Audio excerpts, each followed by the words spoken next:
Right now, in total silence, the plumbing of the global financial system is being replaced. Not upgraded, not patched, not reformed, replaced. And the people responsible for doing it are not announcing it on CNBC. They are not tweeting about it. They are not doing interviews. They are doing what engineers always do when they are replacing critical infrastructure. They are doing it quietly, methodically, and without asking your permission. In this video, I'm going to show you exactly what is being torn out, exactly what is being put in, and exactly why, when the switch is finally flipped, most people on Earth will have no idea what just happened or why their financial world suddenly looks completely different. Let me start with three names: CLS, SWIFT, the BIS.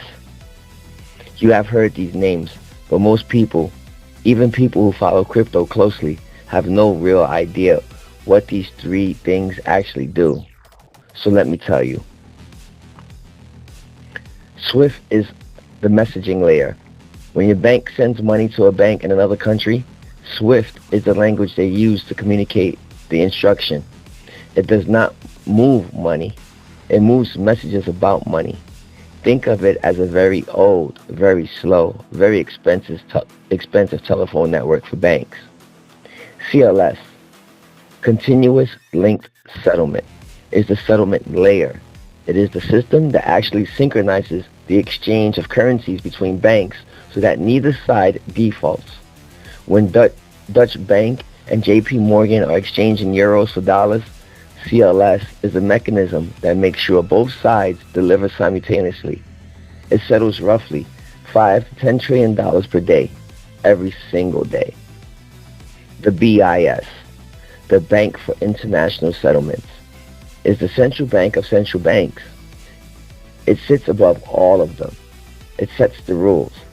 It runs the experiments. It publishes the frameworks. When the world central banks need to coordinate, they go to Basel, Switzerland, and they talk to the BIS. Now here's what I want you to understand. These three systems, SWIFT, CLS, and the BIS framework, they are the skeleton of the global financial body. Everything you know about how money moves internationally runs through or around these three things. And they are all being redesigned from the inside right now. The question is not whether, the question is what replaces them, and why does the answer to that question determine the price of XRP? The real problem is counterparty risk. The real problem is that in the current system, when two banks want to settle, there's always a period, sometimes hours, sometimes days, where one bank has sent value and the other has not yet received it. The gap is called settlement risk. In a world with over $1 quadrillion in derivative exposure, that gap is a loaded gun sitting on the table of the global economy. The real problem is that SWIFT is a correspondent banking system.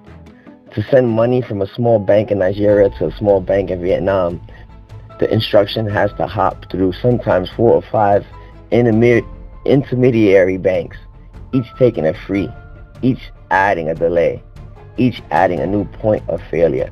The system was built in 1973. It was designed for a world that no longer exists. The real problem is that CLS only settles 18 currencies. 18. There are over 100 currencies in circulation on Earth. So for the vast majority of global trade, particularly trade between emerging markets, CLS does not even apply. These settlements happen through informal arrangements, credit lines, and trust, not systems. Trust. In a quadrillion-dollar world. Now ask yourself this. If you were designing the financial system from scratch today, knowing what you now know about the scale of global derivatives, the speed of digital technology, and the geopolitical fracturing of the dollar-based order, would you design SWIFT? Would you design CLS? Or would you design something that settles instantly in any currency with no counterparty risk on a shared neutral ledger? That is not a rhetorical question. That is the question that every major central bank in the world is currently asking, and some of them have already answered it. Project mBridge, a multi-CBDC central bank digital currency platform built and tested by the BIS Innovation Hub together with the central banks of China, Hong Kong, Thailand, and the UAE. Its purpose: to enable instant peer-to-peer cross-border settlement between central banks without going through SWIFT, without going through CLS, without going through the US dollar as an intermediary. It has already completed a pilot that settled real transactions worth over $22 million between live central banks. Project Agora, announced in 2024, a collaboration between the BIS and several central banks, including the Federal Reserve, the Bank of England, the Bank of Japan, and others. Its goal: to build a unified tokenized settlement layer where commercial bank money and central bank money can settle on the same programmable ledger simultaneously without settlement risk, without the SWIFT gap. These are not experiments. These are the working blueprints. The BIS is not researching whether to replace the old system. It is deciding what the new system looks like. And every single design principle of these projects: instant settlement, neutral ledger, programmable money, no counterparty risk, is the design DNA of the XRP ledger. Now, let me be precise. I am not saying XRP is confirmed as the asset inside mBridge or Agora. That is not the point. The point is that institutional world has already decided that the old rails are going to be replaced. The architecture is settled. The question of which asset provides the bridge liquidity, the collateral that makes these instant settlements possible when two CBDCs cannot be exchanged directly. That question is still being answered.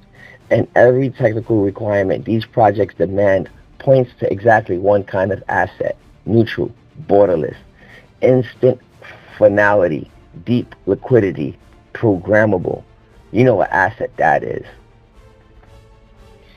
Every cross-border transaction in the current system routes through the US dollar because the dollar is the global reserve currency. Japan buys oil from Saudi Arabia. They convert yen to dollars, pay in dollars. Saudi Arabia converts back to rials. The dollar is the hub. SWIFT is the bordering gate. CLS is the runway. Now ask yourself what happens to hub airports when point-to-point travel becomes possible, when you can fly directly from Lagos to Bangkok without stopping in London. The hub does not disappear overnight, but it loses its monopoly. Flights start routing around it. Revenue drops. Relevance drops. Slowly, then suddenly, the hub is no longer necessary. That is what is happening to the dollar-based correspondent banking system right now. BRICS nations are building direct settlement agreements. China and Russia are settling in yuan and rubles. The Gulf states are experimenting with digital currency settlements. The dollar hub is not collapsing tomorrow, but it is losing flights every month quietly. And when you remove the hub, when you remove the dollar as the mandatory intermediary for global trade, you need something else to connect the nodes. You need a bridge asset, something that any two currencies can settle through instantly without trusting the other country's currency, without trusting the dollar, without trusting any nation at all. A neutral bridge, a universal solvent for currencies. That is not my description. That was Ripple's original technical documentation from 2012, and the BIS projects I just described to you are now building the very infrastructure that makes that description a necessity, not a product pitch. And I will tell you why that thinking is exactly wrong, and why it has been wrong every single time in history when the old system reached a breaking point.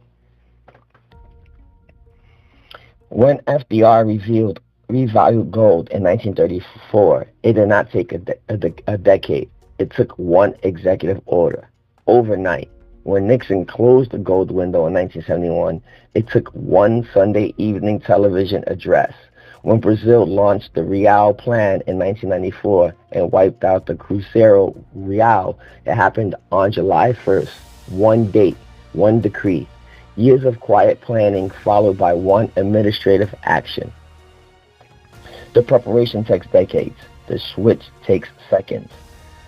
And right now, the preparation is almost complete. SWIFT has been working on its own tokenization layer since 2023, not because they think the old system can be saved, but because they know they need to be relevant in the new one. CLS has been partnering with distributed ledger technology providers. The Federal Reserve launched FedNow. The ECB is running its digital euro pilot. The BIS has published over 30 papers in the last 3 years specifically on tokenized settlement and cross-border CBDC infrastructure. These are not academic exercises. Central banks do not publish 30 papers on systems they are not planning to build. This is the engineering documentation of the replacement system. The plumbing is almost ready. The pipes are almost connected. What is left is the switch. It's not a gradual market event. It is an administrative decision, a coordinated, simultaneous, irreversible repricing of the collateral layer. The moment when the managers of the system look at the debt, look at the derivatives, look at the collapsing collateral quality of U.S. Treasuries, and say, we cannot wait any longer. We open the gate now. When that moment comes, you will not have time to prepare. You either prepared already or you didn't.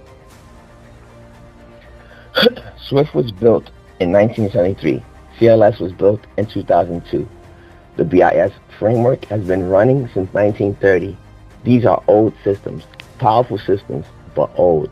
And like every old system in history, whether it was the gold standard, the Bretton Woods Agreement, or the Cruzeiro Real, they do not die because someone decided it was time. They die because the math stops working, because the debt exceeds the collateral, because the pipes can no longer carry the pressure. We are at that moment, not approaching it, at it. The new system is already being built. Project MBridge, Project Agora, FedNow, Digital Euro, ISO 20022. Every piece of this architecture is being quietly assembled while the financial media talks about stock market highs and interest rate decisions. The clearinghouse nobody talks about is the one that is replacing all the others. And when it goes live, when the gates open, the asset that sits at its center will not be worth what it is worth today. Because the price is not a market event. The price is a mechanical requirement. The price is what the math demands. You are either positioned or you are not. There is no middle. There is no gradual. There is no waiting and seeing how it develops. When the switch flips,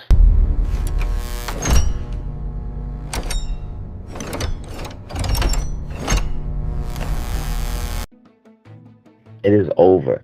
The new system starts, the old one stops. And the wealth transfer, the single largest redistribution of financial value in human history, begins. This is not financial advice. This is a pattern recognition. This is history repeating itself in real time. And if you are on this channel,